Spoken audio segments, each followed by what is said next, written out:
Des del passat 27 d'agost, la Societat Musical Instructiva Santa Cecília compta amb nou president i junta directiva. Durant 4 anys, Francisco Rico serà el nou president d'esta societat, un soci de 40 anys que té moltes ganes de treballar per la societat musical. Conta'ns, Paco, per al programa de Tu a Tu, com decideixes fer front a aquesta presidència i com s'anomena la junta directiva? Jo faig front a aquesta presidència ante la existència de sol·licitud perquè em presentara com a president per part de diversos socios i músics. Bàsicament, jo conté un bagatge de que soc soci de Cecília, conforme tu has dit, de 40 anys. Jo he sigut directiu, he sigut secretari, he sigut vicepresident, he organitzat cursos de música i entonces conec prou la idiosincràsia del local, de la societat. I per què m'ha fet l'ànimo? Pues perquè pense que ara és el moment, en èpoques de dificultats, quan n'hi ha que donar la cara per lo que vols. I clar, això és el que jo vull. Jo soc de Cullera, soc de Santa Cecília, la meva gent és de Santa Cecília, i no és que jo siga precís, però sí que estic encantat de ser el president de Santa Cecília i encantat de que em doni l'oportunitat de poder desenvolupar idees en companyia de la junta directiva perquè això continuï prolongant-se en el temps. Com has dit abans, coneixes ben bé el funcionament d'esta societat musical, però també comptes en que estem en temps de crisi, la societat està afectada per retalls de les subvencions i les ajudes. De quina manera tu i la junta directiva aneu a afrontar aquesta situació? No sols coneixem el funcionament, també coneixem la idiosincràsia. I aquesta és una societat que a les dificultats es multiplica. I entonces, primer que res, la sort que he tingut jo ha sigut a l'hora de seleccionar la Junta, que va ser absolutament fàcil reunir una sèrie de voluntats i la gent que jo tenia programat -2, els altres 14 no vaig tenir ningú problema. Entonces, una volta ja assegurar la junta directiva és quan ja vaig decidir donar el pas i dir present en candidatura. Reptes que tenim, reptes són moltíssims. La societat està canviant, avui estem en una altra història, avui no és igual que fa 5, 6 anys, 7 anys, i el primer repte que n'hi ha és estabilitzar econòmicament la societat. Entonces, què vol dir estabilitzar-la? Adequar els gastos als ingressos, sense esperar res de res. O sigui, la societat té que ser el que ella vulgui ser o el que ella pugui generar. Sí, perquè aquestes societats musicals depenen molt de les subvencions i ajudes, són associacions sense ànim de lucre, però depenen ja des de fa molt de temps d'aquestes ajudes i subvencions que donen les institucions. Com heu trobat la societat quan heu arribat ací? Aquesta societat té el hàndicap que compta amb un centre professional de música i això té un alt cost de mantindre i se fa un esforç per a poder arribar a aquest manteniment. Com se l'heu trobat? La societat de funcionament normal, perfecte. Econòmicament, estem en la situació que estem, on estem passant tots per on estem passant. Sí que és de veres que les administracions ens deuen una quantitat de diners, però ja dic, nosaltres hem fet una sèrie d'ajustes econòmics que fins a aquest moment podem calcular que és alrededor de 37.000 euros d'abarament de costos, sense que afectarà per res en la qualitat i en l'ensenyança i en el funcionament de les agrupacions musicals. És important destacar que en col·laboració de tota la Junta, tota la gent que està treballant per la societat està acceptant d'una manera molt encantada, però és conscient de la situació en què estem i no posa ningú problema a retalls severs que s'han fet, tant estructural com a social i com de funcionament de la societat. En què ha consistit aquests retalls? Aquests retalls ha consistit en, primer que res, els gastos de funcionament normal de la societat s'han retallat completament. Després, nòmines. Totes les nòmines linealment s'han retallat un 10%. Estructuralment està preparant-se una sèrie d'accions en què es va reestructurar la societat per adequar-la a les necessitats reals d'aquest moment de la societat. I després, per l'altra part, anem a incrementar les activitats, anem a incrementar la presència de la societat en el carrer de Cullera, en la societat civil de Cullera. Volem fer partícip bàsicament a la gent jove d'entre 25 i 40 anys a veure si podem fer que s'arrimen per ací, i tot això redundarà en un moviment econòmic del qual pensem aprofitar-nos i treure profit per poder mantenir la societat. De cara als socis, heu pensat alguna mesura? De cara als socis, de moment no n'hi ha pensat ninguna mesura. Ni ninguna... Per a fomentar l'associacionisme? Sí, això sí, totalment. O sigui, volen recuperar, saben que n'hi ha problemes econòmics en la immensa majoria de les famílies de Cullera, però volem recuperar els socis que per aquests motius han deixat de ser socios. Anem a establir uns baremos perquè tot el món no deixi de ser soci de Santa Cecília per culpa dels diners. Entonces ja estem estudiant-ho a veure de quina forma ataquem aquest sector, i després se suposa que si la societat es dinamitza i la gent veu que alguna cosa està passant en Santa Cecília, com a mínim tindran la curiositat de vindre a veure què passa. Suposa que un dels objectius també d'esta junta directiva és ficar en marxa activitats tant culturals com lúdiques per a que la gent s'involucre i vinguin així al musical i puguen gaudir, fer una programació estable, no? Seria també un altre dels objectius. Està clar, o sigui, portem encara, no arriba un mes de directius, però està clar que anem a veure, Santa Cecília té dos actius, un són els músics i l'altre és el local social. Això són els grans actius que tenim nosaltres. Entonces, aquests dos actius n'hi ha que ficar-los en valor. Els músics ja estan ficant-se en valor ells. En valor en el sentit de que estan deixant de cobrar per activitats i estan aportant idees per explotar cultural i musicalment el local social. I per l'altre ve l'edifici, el contenedor.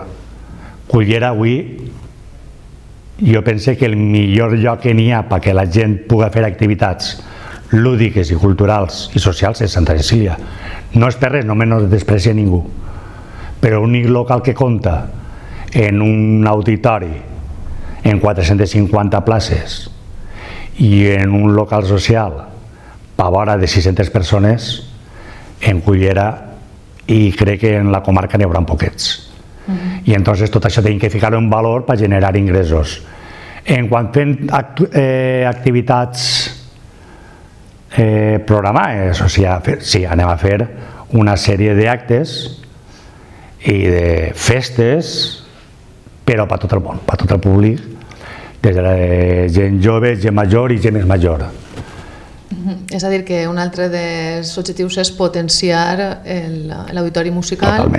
Totalment, no l'auditori, tot l'edifici de Santa Cecília. Tot l'edifici de Santa Cecília anem a potenciar-lo i, si em permetiu, el tenim en lloguer perquè qui vulgui vindre a fer una presentació d'un acte, una presentació d'uns cursillos. Així tenim infraestructura suficient, n'hi ha infraestructura suficient per poder fer-se. D'altra banda, he comentat abans que la societat té un centre professional d'ensenyances professionals que ha començat també el curs acadèmic esta setmana. D'alguna manera, quin repte teniu per a que aquest centre continuï funcionant? Perquè suposa que també haurà estat molt afectat per la crisi, per les subvencions que, com hem comentat abans, no ha arribat, i és un gran sacrifici per part de la societat poder dur endavant i poder mantenir aquesta qualitat en l'ensenyament musical, no? Què heu plantejat per a poder continuar? En quin estat es troba aquest centre? Com està funcionant? És de veres que ens deuen subvencions, tant la Generalitat com la Diputació, l'Ajuntament, però això està previst dins del que és el sistema avui de la vida. El primer que han fet, i ja està fet, és estabilitzar la societat. Encara que es deuen diners, però la societat ha arrencat en tota la normalitat, tant en el centre professional com en l'acadèmia, com les agrupacions musicals, com les agrupacions artístiques, i la societat este any té garantitzat que va continuar en aquesta mateixa línia. El centre professional de música, que per nosaltres és un valor important, pues anem a fer lo impossible per mantenir-lo. Clar, fins ara la societat ha estat posant diners perquè estigui mantenint-se i encara pot fer fronte durant el curs que ve. A juny, a juliol de l'any que ve ja veurem quina situació, però que enguany està garantitzat el funcionament de totes les activitats educatives de la societat estan 100% garantitzades. Creus que amb aquesta mesura de no arribar les subvencions o retallar-les per part del govern de la Comunitat Valenciana haurà ofegat a moltes escoles de música valencianes que no podran oferir els estudis musicals? No parlo en Cullera, no parlo a nivell general. En alguns pobles ja hauran tingut que tancar per no poder formar els alumnes, per no tindre aquests diners, aquesta dotació econòmica? Jo tinc informació de que ja n'hi ha escoles que estan tancant i n'hi ha societats que estan tancant, no és el cas nostre.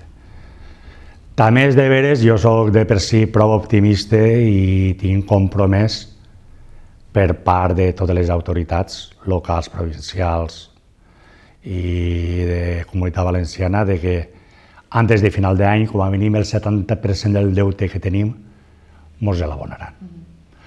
Si és així, pues serà una gran solució i ens donarà a totes les societats musicals un gran respiro. I com creus que afectarà aquest retall o aquest tancament de les escoles en el món musical? Per supost, clar que va afectar en la qualitat, en la il·lusió de la gent perquè es fixi en músics, perquè cada volta es costa més diners, cada volta tenen més complicat, cada volta són més traves per poder accedir a l'educació musical i per supost que va afectar, està clara. Sé que portes molt poc de temps, hem començat l'entrevista dient que estàs només a penes de president, però sí que m'agradaria que ens comentares algun projecte que tinga la societat a curt termini, un projecte important, potser d'infraestructura, després si ja hi ha previst alguna cosa per a les festes en honor a la patrona, que seran d'ací escassament mes i mig, què heu pensat fer per a aquest trimestre a nivell cultural, si n'hi ha una programació cultural estable, què és el que s'ha pensat i què és el que se va ficar en marxa en breu? El primer repte que tenim d'estructura de l'edifici és fer-lo accessible. Si és el primer repte que anem a fer-lo accessible per tot el món, perquè és totalment imprescindible avui en dia. Després, millores, tenim una subvenció de la Generalitat que vàrem firmar llavors de la directiva anterior, però que han firmat i ens han reconfirmat en aquesta directiva, de 100.000 euros, fins al dia 31 de desembre del 2016 per anar reestructurant i millorant tot el que és la infraestructura física del local. En quant a activitats n'hi ha moltes, ja es comencem, ja tenim ahir davant la Setmana de Santa Cecília. Crec que antes n'hi ha una festa de Halloween, n'hi ha una història d'estes també muntades cada xiquets i a les mamàs. I després, en activitats de la Setmana de Santa Cecília, van haver novetats. Va haver els 4 fins de setmana de novembre van estar ocupats en activitats vàries. Per a tots els socis. Per a tots els socis i per a tots els simpatitzants i per músics. N'hi haurà verbenes, n'hi haurà dinars, n'hi haurà concerts, n'hi haurà presentacions, n'hi haurà professons, n'hi haurà actes deportius i per ahir es començarem ja a veure i a tantejar la reacció de tota la gent nostra cara al moviment de la societat. En quant a eixides, trobades de les agrupacions que hi ha en la societat, s'ha previst alguna cosa? Sé que encara és pronta també, però sempre s'anuncia quasi d'un any en l'altre si se va al certamen de València, o si hi ha alguna activitat concreta molt important. El que sí que està clar és que este pròxim diumenge, dia 30, ja anem al Palau de la Música de València a estrenar 2 obres per a clarinet en estrena mundial i després, a la setmana que ve, crec que n'hi ha un intercanvi entre les bandes juvenils de Cullera i de Benaguasil, crec que és. I després també, certament enguany, des de luego, puc dir que no està previst. no estem baixos gastos, a més estem aterrissant. És un gran sacrifici també, no sols econòmic, no? Sí, no, és un gran social, econòmic, musical, de relacions, anar al certamen no és fàcil. I entonces està clar, s'ha d'estar totalment descartat que enguany Santa Cecília vagi al certamen de València. Això, perquè és impossible. En quant a activitats, anem a fer tot el cicle de concerts d'hivern, anem a fer tot el cicle de concerts i d'activitats per a festes del poble i també és de veres que avui contrates n'hi ha poques. Entonces la societat té que reinventar-se. Entonces anem a fer actuacions privades de les nostres agrupacions així per recaudar fondos a preus mòdics i que siga una forma lúdica d'ingressar diners a la societat. Ja per últim, quins reptes t'has marcat en aquests 4 anys de treball? Jo el repte meu més que res és que s'estabilitzi econòmicament la societat, o sigui, equilibrar gastos i ingressos sense pensar en subvencions ni en res d'això. O sigui, nosaltres anem a ser el que vulguem ser nosaltres, ni més ni menys. Tot el que vinga, millor i millorarem, però serem el que siguem capaços d'aportar a la societat. Reptes, ja el dic, l'estabilització econòmica, estabilitzar gastos i ingressos, després mantindre la qualitat tant de l'acadèmia com del centre professional com de les agrupacions musicals, això és ineludible. Després, obrir la societat a tot el poble de Cullera. I per últim, ja és coneguda, però reafirmar-la en els centres de decisió tant locals com provincials com nacionals. Moltes gràcies per haver-nos dedicat a Cullera TV aquest temps tan important. Moltes gràcies a vosaltres i vull aprofitar l'oportunitat per donar les gràcies a la societat i als meus companys de directiva i després també ficar-me a la disposició de tots vosaltres i després també donar-me l'oportunitat de poder col·laborar junt a vosaltres a traure este símbolo provincial de cultura avant. Moltes gràcies a vosaltres. Gràcies.